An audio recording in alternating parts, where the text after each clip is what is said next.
Ayan, nag-OFA mo. Grabe naman yan, oh. Grabeng mga butil yan, GoFa mo. Ganda, dami.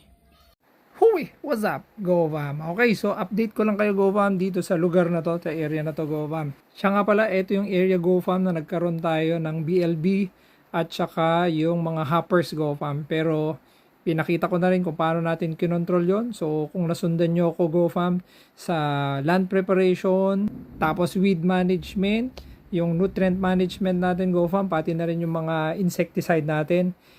Kung nasundan nyo yun, GoFam, at nagawa nyo rin, more or less, ganito na yung dapat itsura ng palay nyo. So, i-update ko na kayo ngayon kung ano itsura nitong area na to. Ayan na! Malapit nang ma-harvest to, GoFam. So, kung meron kayong mga katanungan, balikan nyo na lang yung mga vlogs ko, GoFam, at nandun lahat.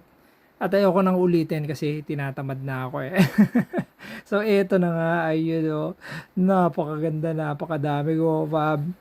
Yun, so, poging-pogi, yung presyo na lang kulang, GoFam.